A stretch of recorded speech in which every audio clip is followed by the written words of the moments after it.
Okay, I am now recording and I want to say welcome this evening. Today we are having our first evening of subject areas for the International Baccalaureate program. And tonight is language and literature, or English, and individuals and societies, which includes history and psychology. And I will introduce myself. I am Jessica Benson. I am the school counselor at Villanova, and I work with 9th and 10th grade students through the college counseling process. And I'll let the other panelists introduce themselves, starting with Mr. Roney. Mr. Roney, you're on mute. Got that? Yeah, thank you. I'm Brian Roney, assistant head of school and co-IB coordinator, and I also teach IB history. Thank you very much for being here. And now to Ms. Dalto.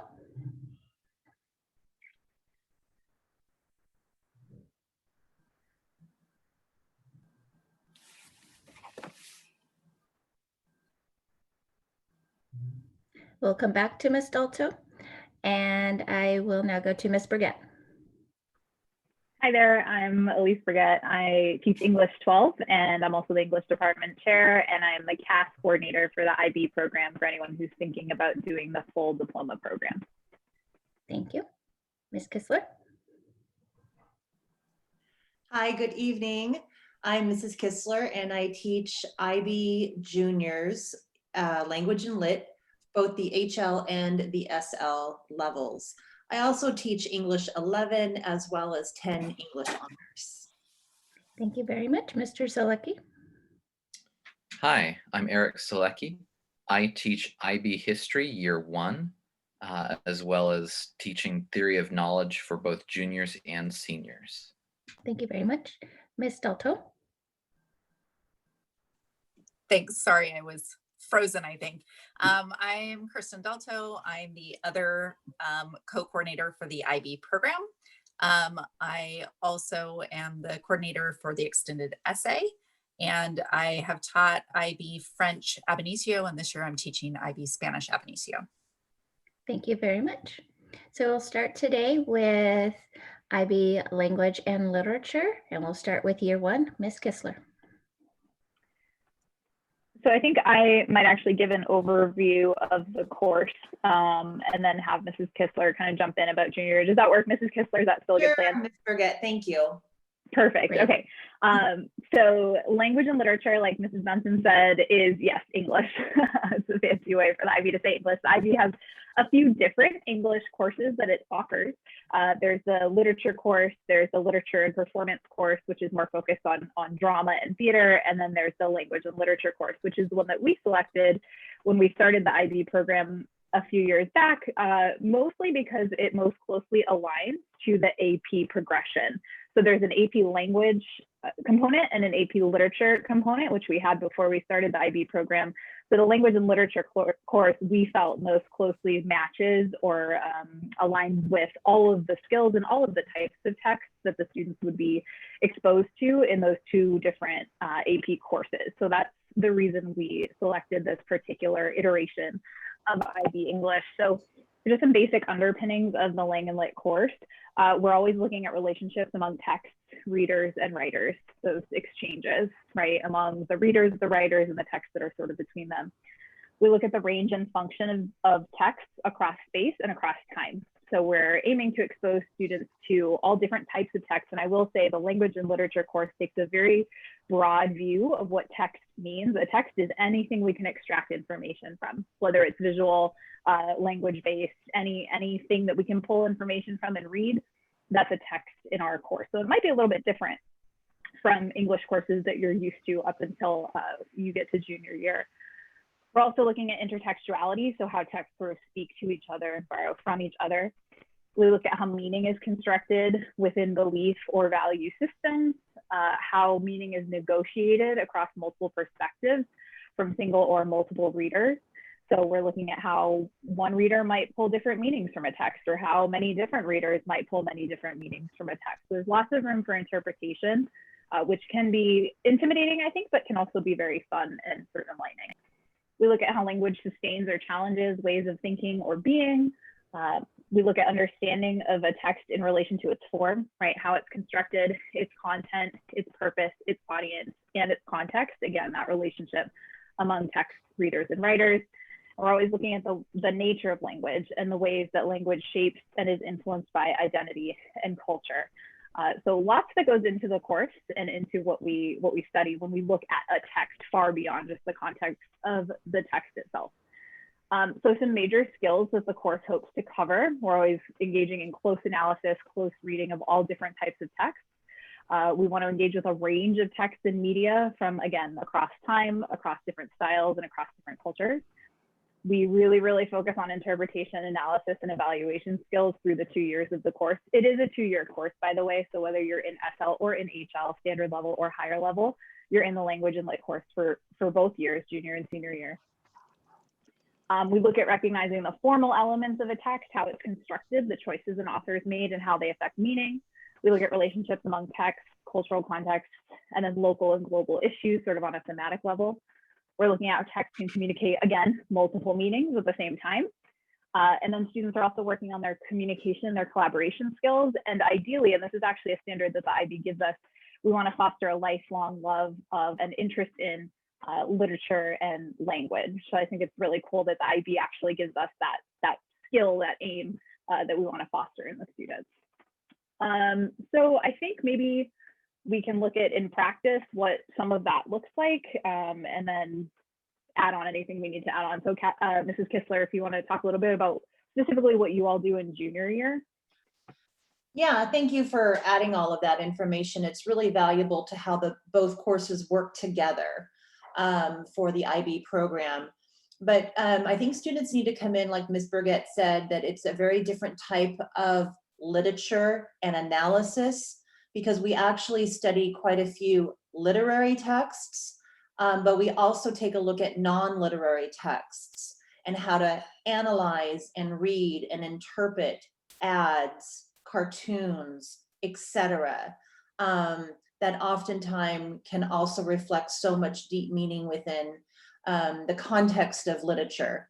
And so again, that real idea of a variety of different types of literary and non-literary texts are very important in the ability to analyze. And so I think that one of the largest components of IB English language and lit for junior year is the ability to analyze and be an active thinker.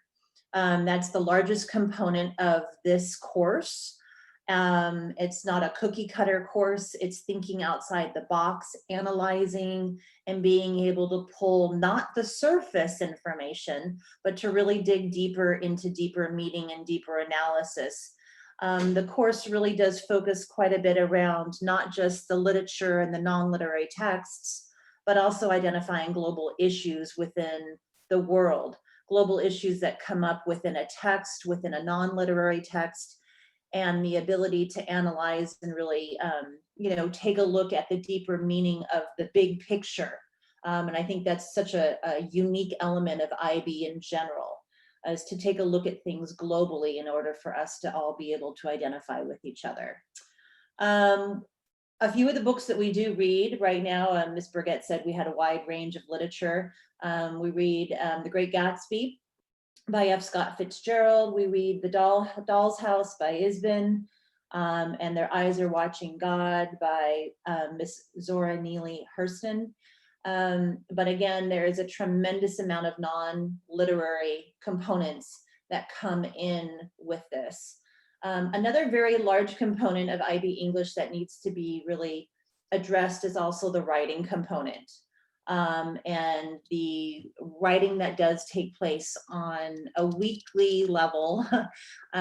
So we need to understand that writing is a very large component as well, and being able to express your ideas, not just orally as we prepare for the IO at the end of junior year, but also for papers and to get you ready for what does take place senior year with paper 1 and paper 2.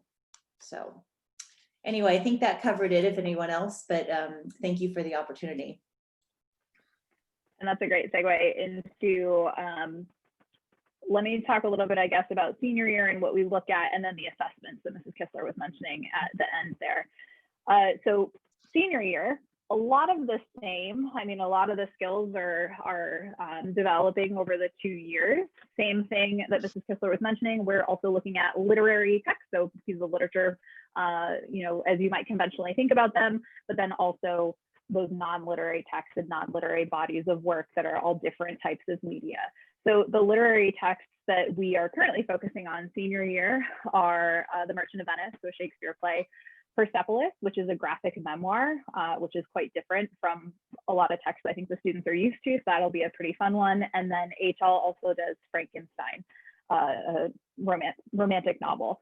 So one of the differences between HL and SL is that HL over the 2 years will cover 6 literary texts and 6 non-literary bodies of work at least. So 12 units essentially across the 2 years. SL covers 4 literary texts and then 4 non-literary bodies of work at least over the 2 years. So they have 8 units. And then there's other one-off texts here and there and things that we're looking at, supplementary materials, things to get ready for the assessments as well. But in terms of main units, SL has 4 fewer units than HL has. So that's one difference between the 2 courses. HL moves faster and there's more content for the students to consume and work through. I'll talk about some other differences when I get to the assessments because that's mostly where they lie. So senior year though, we, in addition to the literature, we're also looking at non-literary texts as well. So we just finished in my higher level course a unit on Dove campaigns, Dove like video ad campaigns. We were studying some film techniques and looking at dialogue and lighting and things like that. I'm still deciding on some of the non-literary bodies of work for the rest of the year, which is actually a really fun component of this course, that it is so open and that we can study anything as it comes up and becomes relevant. So if a certain commercial campaign is really relevant or a certain blog becomes really relevant online, we are able to study that in class, which is really neat. So thinking about speeches, thinking about podcasts as a potential unit for the rest of the year. So it's really most types of media are fair game for the Lang and Lit course, which I think is really cool. So in terms of assessments, Mrs. Kistler mentioned the IO, the individual oral, which in an ideal world will be happening during their junior year, although last year things got a little wild with, you know, everything. So we're doing that this year, but the IO typically will happen junior year, and it's an oral exam, which again could be something that's a little bit different from what students are used to, but essentially both SL and HL students will need to pick an extract, about 40 lines or so, from one of the literary texts they've read and an extract from one of the non-literary texts that they've read, and identify, like Mrs. Kistler was talking about, a global issue within those texts. And we go deeply into what that looks like and how to develop a global issue and how to identify it and how to explain how your texts are presenting that global issue, sort of like a thematic argument. And they make an oral argument. They come in and they talk to us, they talk to the teacher, and we record it about how both of those extracts present that global issue, whether it's similar or different, and how the authors are using the text to do that. And they make a 10-minute oral presentation, and then there's a 5-minute section of questioning. So that's the internal assessment for language and literature. You'll hear IA or internal assessment, things that are done in-house in school. That's the internal assessment for language and literature. It's that oral exam, the individual oral. So both HL and SL does that. Senior year in May, there's also paper 1 and paper 2. So both HL and SL do paper 1 and paper 2. HL has sort of one more demand than SL has. So the paper 1, students are going to get 2 non-literary texts that they've never seen before. It could be an infographic or a piece of a speech or a transcript of a podcast or a magazine cover, something like that. They're going to get 2. HL has to write an essay on each of those texts. SL only has to write about 1. So the demand for the test at the end of the year for SL is a little bit shorter, a little bit smaller than it is for HL. I know I'm getting into the weeds a little bit here, but I know people like to know the difference between HL and SL, so a lot of it comes in with the assessment for this course. Paper 2, the second IB test in May that they sit and have a time test, is essentially a comparative literary analysis essay, and it's very similar for both HL and SL. They'll get 4 questions, broad-based questions that they can apply to a number of literary pieces. and they're going to write an essay about 2 of the literary texts they've read over the 2 years. So it really is a cumulative course where they might be reaching back to the beginning of junior year to write on a text that they read in May of their senior year. So everything really does build on each other, and it is very much a 2-year course. One other difference in assessment is that HL also has the HL essay, which is done their senior year. It's a 1,200 to 1,500 word analysis paper on either a literary text or a non-literary text of the student's choosing, where they develop a line of inquiry, kind of like a research question, although it's not a research paper, it's really based in deep analysis of the specific text that they choose. And they carry out that line of inquiry in an analytical paper. So that's something that students are kind of a little bit more used to, probably, this sort of literary analysis paper. So those are the assessments, the IO, the HL essay, paper 1 and paper 2, that take place throughout the 2 years. And just one other, I guess, piece of commentary I would add in terms of what I've seen teaching this course over the last few years. I think the biggest indicators of success, and Mrs. Kistler, feel free to disagree or add on, but for me, the biggest indicators of success in the course are 2 things. Number 1, a student's willingness to work hard and invest the time and the effort they need to read, to do the reading, to do the writing practice, to ask the questions when they need feedback. They really need to be willing to do the work. And number 2 is the willingness to take intellectual risks. And that one can actually be a little bit harder and a little bit scarier. Like Mrs. Kistler was saying, this is really requiring a lot of out-of-the-box creative, generative thinking. And so if a student is, wanting answers to be kind of handed to them, or wants that really black and white, this is the answer, this is what you need to do to succeed. This course doesn't really do that. This course doesn't provide that. It really asks students to step outside of themselves, step outside of their comfort zones, and take those intellectual risks to kind of see what meaning that they can create in a text. We provide lots of support to do that, but there are high standards. It is, undergraduate thinking, undergraduate level writing. So, it's a learning curve, but I think students come out better writers, better thinkers, better readers of all kinds of texts on the other end of things. So Mrs. Kistler, I don't know if you have anything to add, but I think that's mostly everything. I know it's a lot.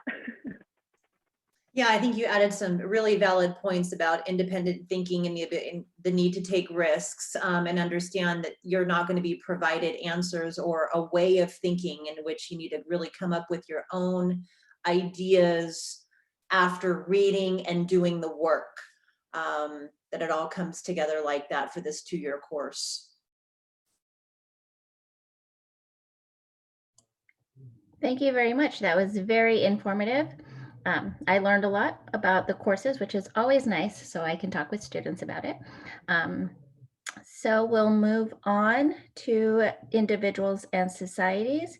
Mr. Roney, do you want to talk about history first, or would you like me to play Miss Walsh's video about IB psychology? I think what we'll do is do IB psychology first, and then we can transfer into the history. Okay. Thank you. So I'm going to share my screen. Of course. Okay, just a second.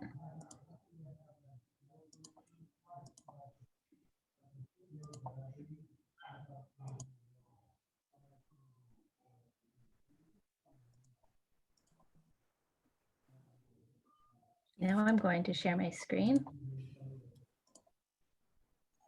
And I'll make that full screen. And here we go. Hi everyone, I teach IB psychology, and tonight I just wanted to tell you a little bit about the course, kind of the outline of the content, and then the assessments. So I will start with showing you the IB program's outline and then a little bit about how I approach it.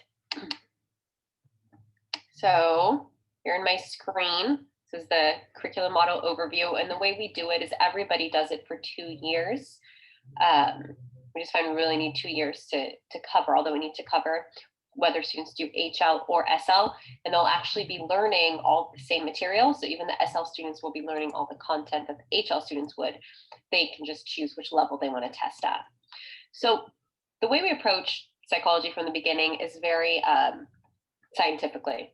We define, here I'll show my syllabus. for a minute, we define psychology as the scientific study of thought processes and behavior. Okay, so everything we learn in this course about the way we think, the way we act, and why we do through the lens of research. So we begin the course spending a lot of time looking at research methods, because students not only evaluate research and look at it to gain all their knowledge, but they actually conduct research themselves. In the internal assessment, which I'll talk about soon, they replicate an experiment, they find the participants, they gather all the data, they analyze it, they evaluate it, and then their second year, they conduct qualitative research. So they conduct interviews, they conduct observations. So I think this is a really wonderful part about the course. At least in my experience, I didn't get to do any direct research until graduate school, but here, even in high school, the kids get to be researchers, not just learning about it. So we do spend a lot of time from the beginning saying, what is that? And of course, there's a lot of crossover with this to other scientific disciplines. So then we switch over to the core of the course. And the core is just 3 different ways of understanding psychology, 3 different lenses through which to approach it. So the first one we look at is the biological level of analysis. So with that, we look at the anatomy of the brain. Of course, we look at neurotransmitters, we look at hormones, all these other biological functions that can very much influence how we think and how we act. And then with this, we also do genetics and the evolutionary perspective. So we spend quite a bit of time approaching psychology from that way. And then we shift to the cognitive approach. So the cognitive approach, it looks at different cognitive processes, such as thinking, decision-making, memory. We spend a lot of time looking at memory. So why do we remember certain things but not others? And a lot of it's why do we think we remember things, but actually our memories are not always totally accurate or reliable. So a lot of it too is evaluating these cognitive processes. When we're talking about making decisions, what are the biases in there? How do those affect the way we act, the way we think? And then we look at the role of emotion as well in all these different cognitive processes. Our third approach of the core, I'll come back to the IA, is looking at the social cultural level of analysis. So this is how does society, how does our culture, cultural context in which we grow up, how does that shape the way we think? How does that shape the way that we act? How does that shape our cultural norms? So we spend a lot of time looking at social cognition as well, because our culture, our social reality influences the way that we think too. So that is the core of the course. Okay? And then we have the options. So these are focus topics that we can choose to go into a lot more depth. And in these focus topics, whatever the focus topic is, we again look at it from the biological, the sociocultural perspective. So in my course, HLSL, we always spend time looking at abnormal psychology, because I think for all teenagers, understanding mental health is very, very important, because undoubtedly, they will be close to people, but they themselves may struggle with some type of mental health challenges. So I think the more informed students are, the better, and the better able they are to support other people as well. So for example, the core here, this is let me pull up another course. You can see where we spent a lot of time on the unit. We're just beginning looking at abnormal psychology in the HL course right now. But for this unit, we spent a lot of time looking at diagnosis. How are things diagnosed? How have the diagnostic tools changed? What are different types of treatment? Are they effective or not? We spend a lot of time, our focus is on depression. This is the most common form of mental illness, definitely in the US, but we look at other psychological disorders as well. And a lot of this based on the interests of the students and what they want to study. So that is our focus topic too. And we spend at least a quarter looking at this. And we also look at cultural contexts and what are barriers to treatment and how might depression look different in one country than another and the way it manifests. So that's definitely a very important part of the course that comes in the second year. The other focus topic that we do is the psychology of human relationships, because this again is, I think, is very important and relevant for all of our lives. So relationships, we do look at like interpersonal communication, but we also look at things like prejudice and discrimination. We look at group dynamics and conflict, what causes it. So this is the other focus topic that we do. And we often do that in connection with looking at the sociocultural approach. So those are our two focus topics that we usually cover in the second year. Now I want to talk a little bit about the assessments. I mentioned before the IA. So the IA, that's where students replicate an experiment, right, of their choosing. Usually we do an experiment that there's a lot of limitations what they can and cannot study. So the experiment usually tends to be related to memory, okay, or other forms of that are cognition that are easy to measure, and that they can be done without any ethical issues. So basically the student looks at the original experiment. That's what the introduction is. They research it and they talk about how they're going to modify it, because they're adapting it so that they can do with their peers. They're simplifying it, breaking it down. So they have to really know the ins and outs of that experiment before they can do it. And then the exploration section, that's where they design and explain how they're going to do their study. They're replicating it, but they do have to make modifications and changes. They have to find their participants. They have to find a sampling method to use, make sure it's a representative sample. They have to create all of their own materials, and they actually conduct it themselves and gather all of the data and analyze it, and then think critically about their own experiment. So I'm just going to pull up here so you can kind of see the work that we do with this. The students did this last year, the SL students, and it was challenging because we've always done this in person. That's the way it's normally done. But the students were incredibly adaptable and were able to do this all over Zoom, and they did very, very well with it, considering. So it's a very involved process because they have to conduct it and analyze it and use different statistical models. But I think the students end up being really proud of their work because they themselves are the researchers, and they are very thoughtful and reflecting on how they could have done it differently and what the data means. But that's our internal assessment, and that's about a six weeks of the course. I'd say it's quite and they get to choose the studies themselves, although I give them a list of recommended studies for them to look at. The other assessments, there's two other papers for SL and HL. So those are questions based on the core. So, that's paper one. So those are questions based on the core. So the biological approach, the cognitive approach, the sociocultural approach, and it assesses, their knowledge, it assesses their critical thinking. So that's based on what they learned. Paper two, that is on the options. So abnormal psychology and human relationships. And the only difference is HL has to write about two different focus topics, and SL only has to do one, the one they feel most confident on. And then in addition, HL does paper three, which is all about approaches to research methods, and qualitative research. So SL will also learn about that and practice that, but they won't have to do that assessment. So really the only difference between HL and SL is the final assessments at the end through the IB, but in the course, they'll all be learning all of the material together. So everybody will be prepared to test at the HL level, even though they may be doing it as SL. So that's about it. Please, if you have questions, email me. I think this is my 5th or 6th year teaching IB psychology, and before that I took AP psychology. And what I will say is AP psychology was like a mile wide and an inch deep. It covered everything, but not very much depth. And this is maybe 10 feet wide and a mile deep. So it really goes into a lot of depth with everything that we learn, and I think really helps develop all those IB learner skills, helps them really be critical thinkers and communicators. So I think it's a really excellent course. So please, if you have questions, send me an email.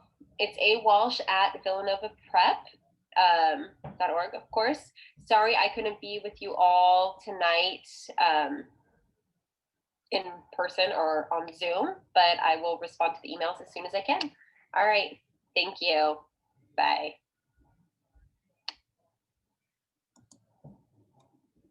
Okay.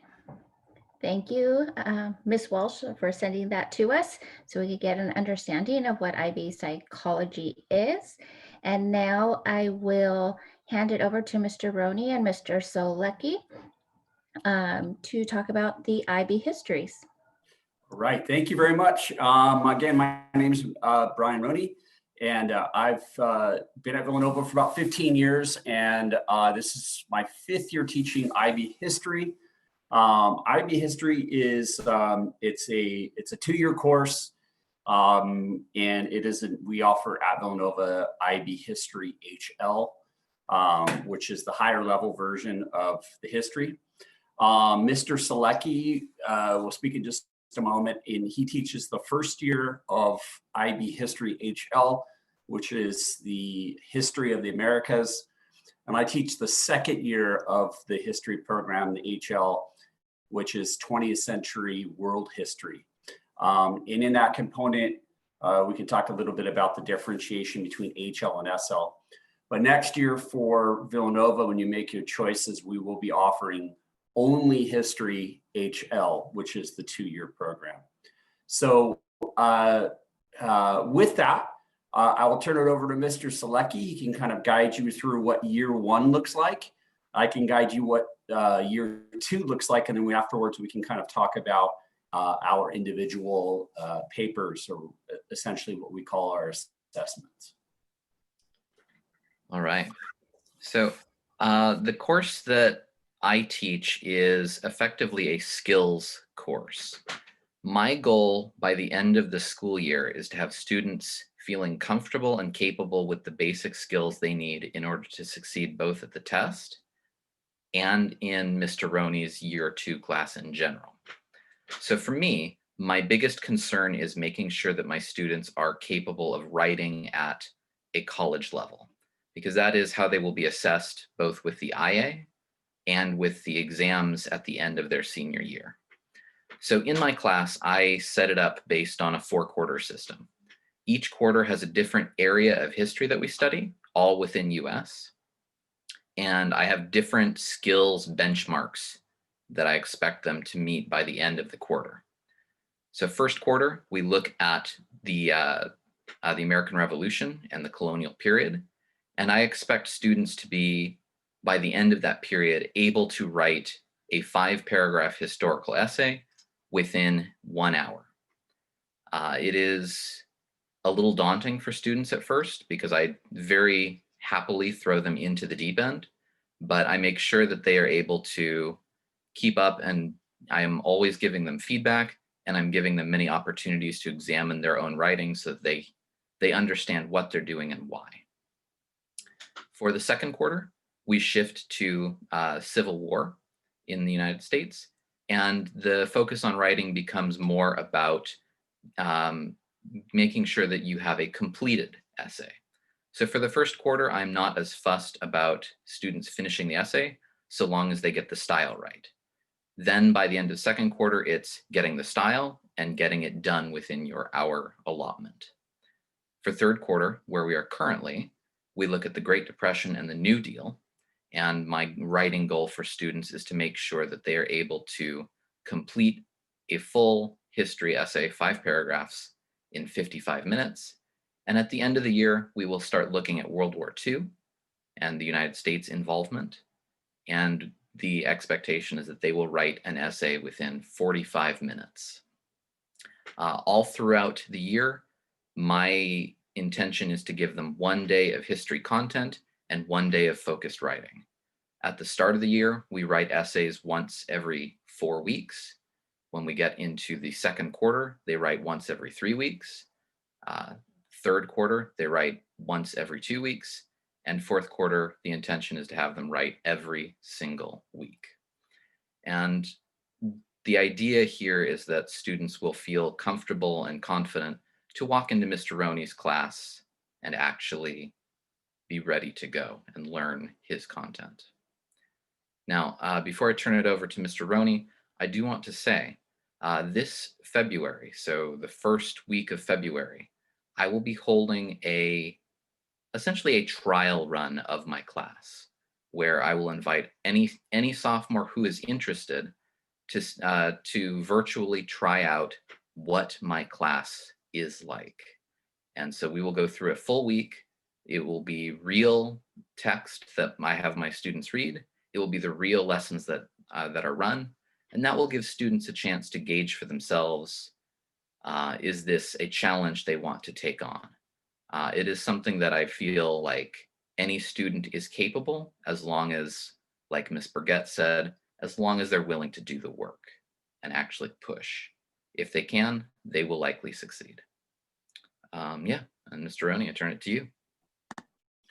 Hey, thank you, Mr. Selecki. So hit the nail on the head. Yeah, the first year, and by the way, the last 4 years I've taught both years of the program. So I'm very excited to have Mr. Selecki step into the department and help the year one students. But really the idea is when they transfer in the second year, it's to take those fundamental skills of writing. So we talk about what skills you will need to succeed in IB history. Number one is to be a critical writer, to be able to take a stance historically, but to be able to defend that stance. And really the fundamental part of that is what's taught in year one really transfers into year two, because the 100% of the assessment in IB history is writing. So that is a very, very big skill that they start in their first year.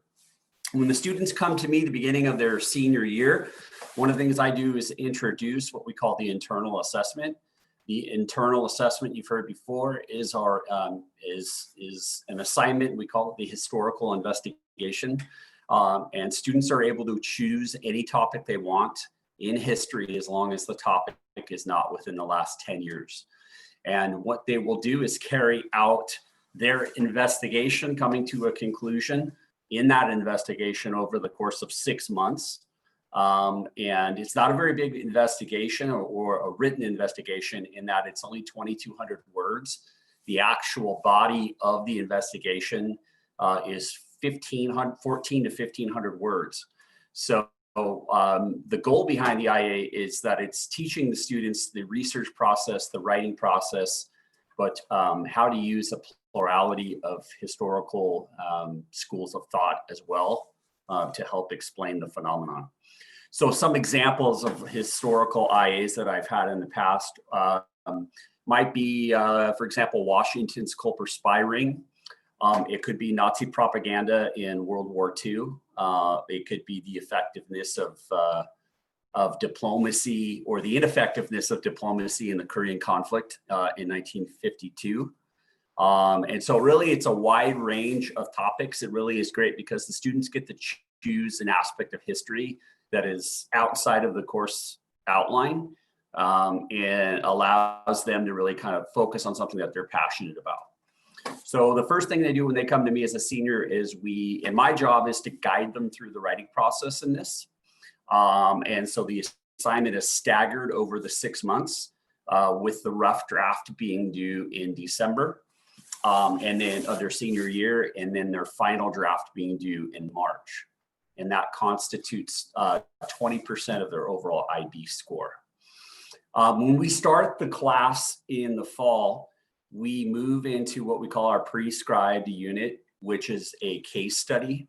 And we spend 2 5-week units studying 2 different case studies that focus on rights and protests. So the first case study is the civil rights movement in the United States from 1954 with the Brown versus the Board of Education to the Voting Rights Act of 1965. So it's a 5-week case study, and we focus in on the different forms of rights and protests. We focus on key leaders, key pieces of legislation, and then the overall legacy of that particular movement. We then transfer over to South African apartheid through that same time period, through the late 40s into the 1950s, early 60s. And again, we look at forms of protest, key leaders, key pieces of legislation, and the overall legacy left behind in that particular time period. When we study those two case studies, the assessment for those two case studies encompasses and makes up what we call paper number one. Paper number one is also known as test number one. So those two case studies, the interesting thing about it is for paper one test, which they take in May of their senior year, we don't know which case study we're going to be tested on. So it's trivial in that sense, but what our job is to do is to have those discussions, teach the curriculum and the writing, and prepare students for both. On the paper one exam, the students are given 4 documents, and in those documents, their job is to synthesize their essay, their writing, and incorporating their thoughts and their interpretations of the documents into cohesive short writing assignments. There's 4 questions on the test. And one method that we use in that is called the OPCVL, which is stating, the origin, the purpose, content, values, and limitations of what those documents might yield to historians. So it's very high end, I would say high end undergraduate college level writing, a lot of analytical interpretation of primary and secondary documents. And I say that because, teaching the course and the skills, as Mr. Selecki was talking about, and I'm looking back as a history major myself, I remember doing these things in my senior seminar. So we're doing these as juniors and seniors in high school. So it really is it's a great affirmation of the skills that they're learning. And that, by the way, those 2 case studies take us in for about the first, I'd say right around the beginning of December. And in December, we go back and we help the students to finalize their rough drafts for their internal assessments. And then when they come back, we work our way into paper number 2. For paper number 2, as Mr. Selecki was saying, paper number 2, and I always tell the students, paper 2, you remember on the test, paper 2 is 2 5-paragraph essays. Paper 3 is 3 5-paragraph essays. So IB kind of does it backwards. Paper 3 is what Mr. Selecki teaches them to their junior year. Paper 1 and 2 is what I teach them their senior year. And so what I do is in the second semester, we really focus on our 2 major units for paper 2. The first unit is an 8-week unit on 20th century wars.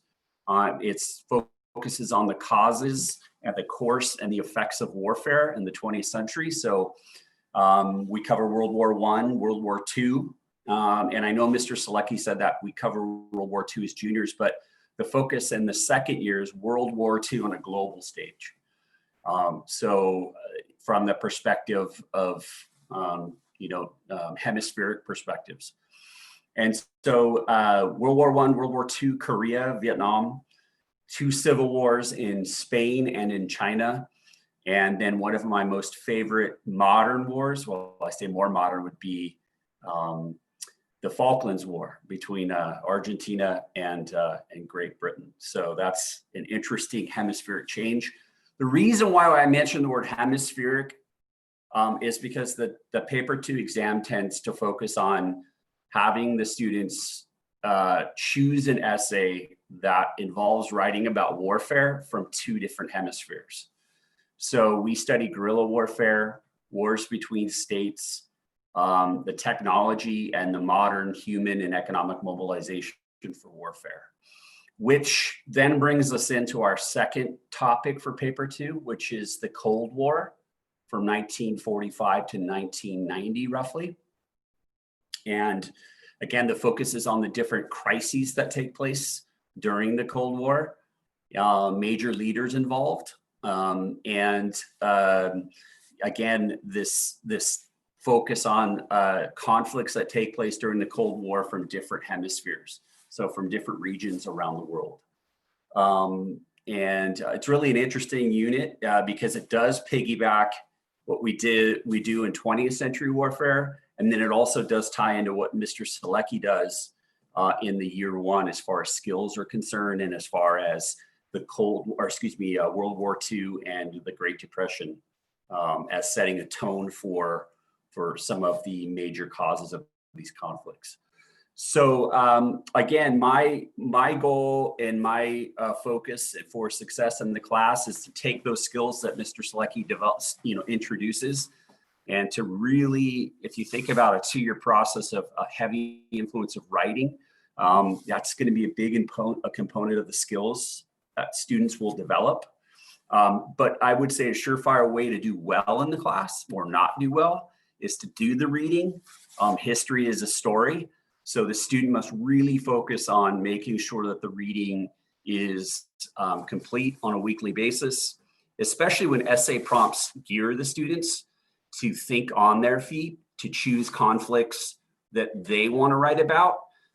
You simply can't make it up in history, because part of the criterion is the accuracy of the history, the formulation of the thought, and the ability to defend those thoughts.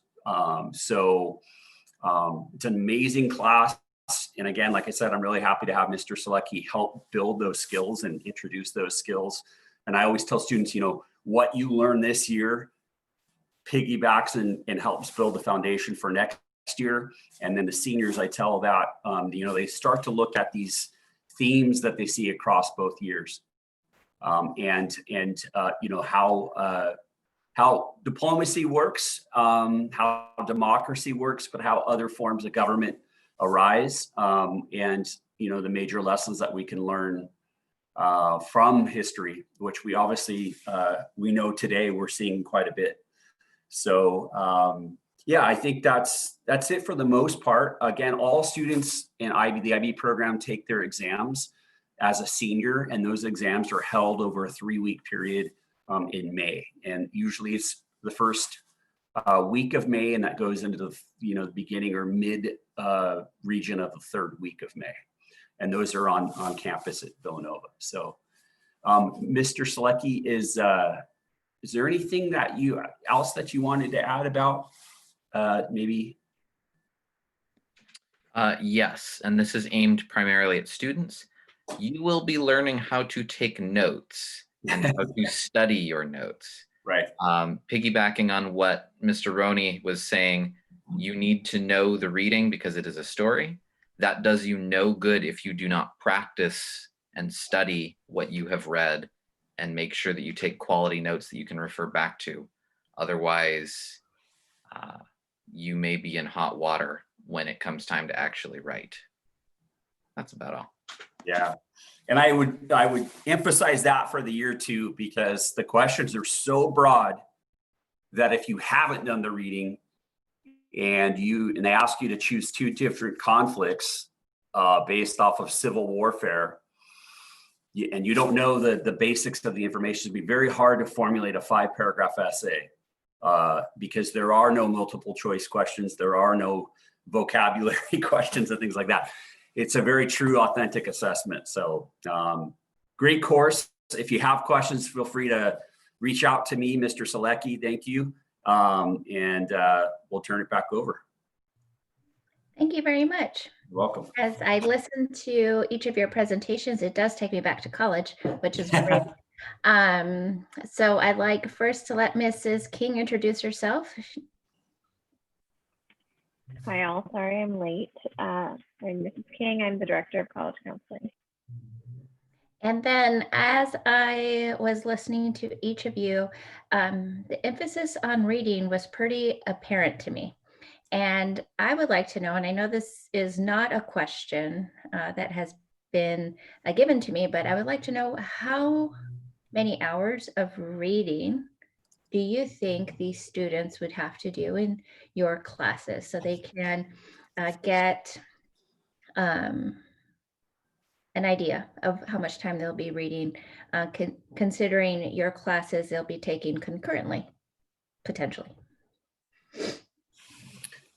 I could say for IB history, I think Mr. Selecki and I both agreed upon this, that it's for both years, it's anywhere from 2 to 3 hours for that week. And that is a big focal point. And in some weeks more, depending on the content, but Yeah, so 2 to 3 weeks, and that is a big focal point of the work for that week. I would like to add, I don't think that hours per week is a very good metric Yeah. for describing the homework. Yeah. My students read about 20 to 25 pages a week. However long that takes them is up to them. That depends on the detail of notes they take. That depends on their pacing. It depends on what other extracurriculars they do, what classes they have. So really, you should be thinking about, I am reading a full chapter of history every single week for the entire term.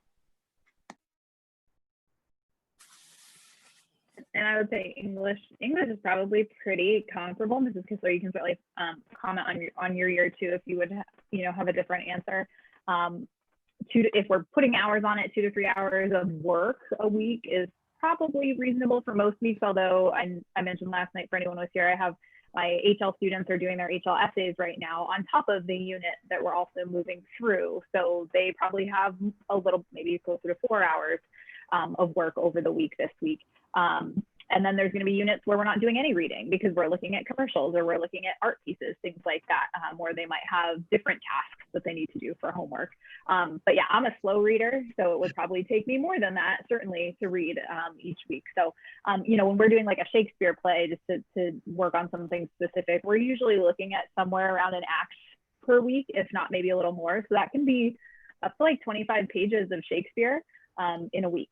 And there may also be, a small writing task that goes with that or something like that as well. So depending on how long you take to do the work, I think that's a really great qualification that Mr. Selecki brings up, and how deeply you go into it. Are you reading supplementary materials? Are you using No Fear Shakespeare and kind of comparing, modern English to Elizabethan English? And that's just one specific example.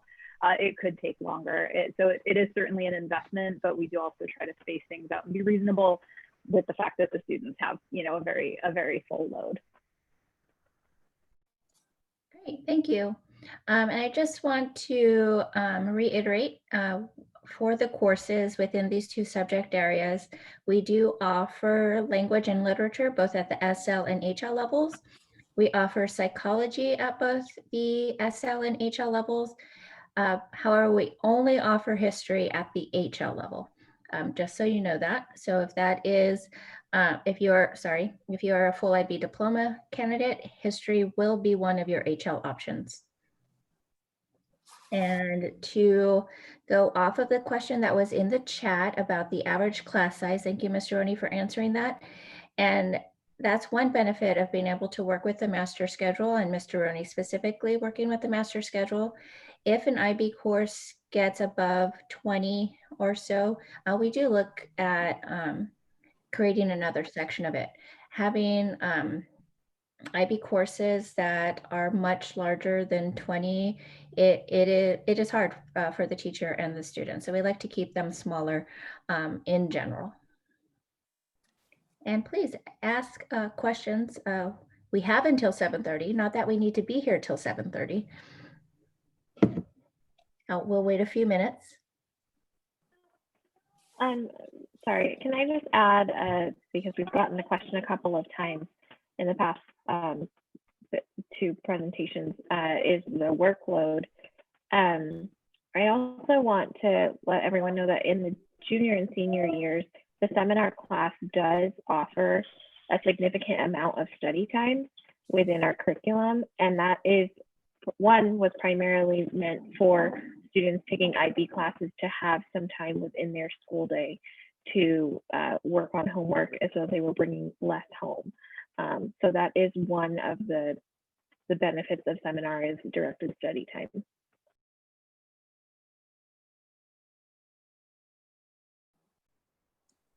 Thank you, Mrs. King.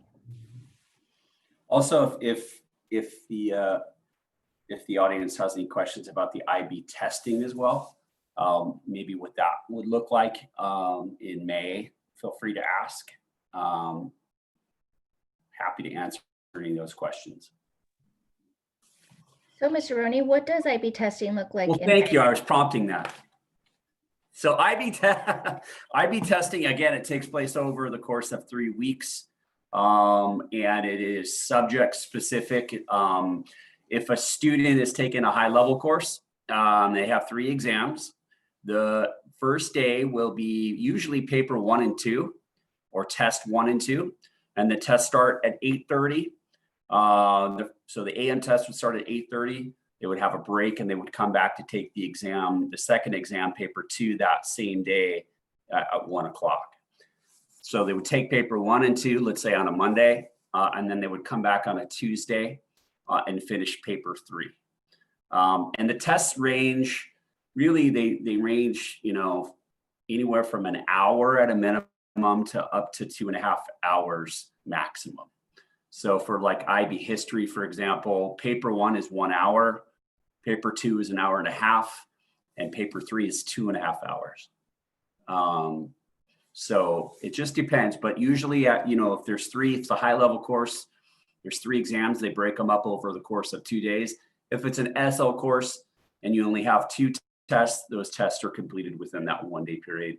And then those subjects are scattered out over a course of 3 weeks. So, and that's here at Villanova, and their testing locations are, within the specific classrooms or in the gym. And these tests are proctored, or as the IB likes to say, invigilated by the IB coordinator, the college counseling team, and then we also have some faculty members that help out in that process. Thank you, Mr. Roney. And what I do like about IB testing that I did not like with AP testing, because I have proctored both for many years. AP testing is 1 day for 3 to 4 hours that students have to sit and take the test. And I do like that IB breaks it up for the students. So they are not testing all at once. They're testing over 1 or 2 days for an hour or an hour and a half at each time. So they get a break in between, which I think really helps in the testing process. Yeah. So I really like that with IB testing. Can I add to that too? I would also add to that just the existence of internal assessments, and then in some courses like HL English, they have the HL essay as well. So they're being tested over the 2 years. They're being assessed over the 2 years, and not just on that 1 day at the end of their senior year. However they happen to be feeling is worth 100%.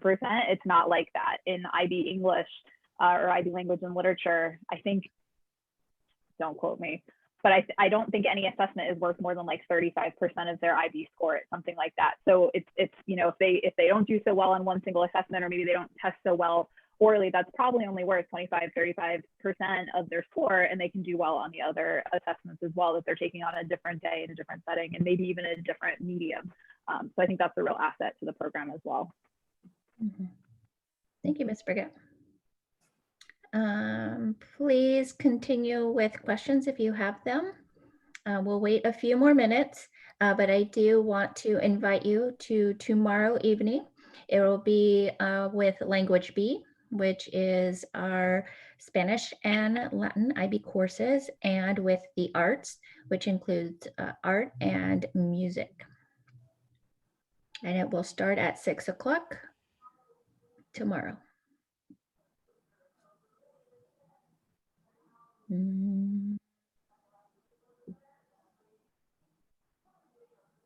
Okay, well, thank you, everybody.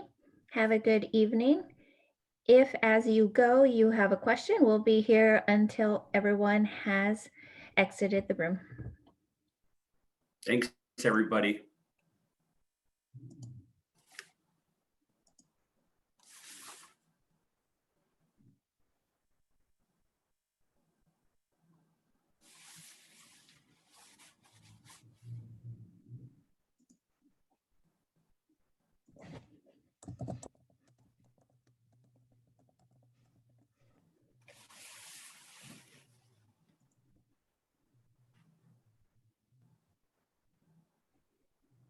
And I am going to stop recording.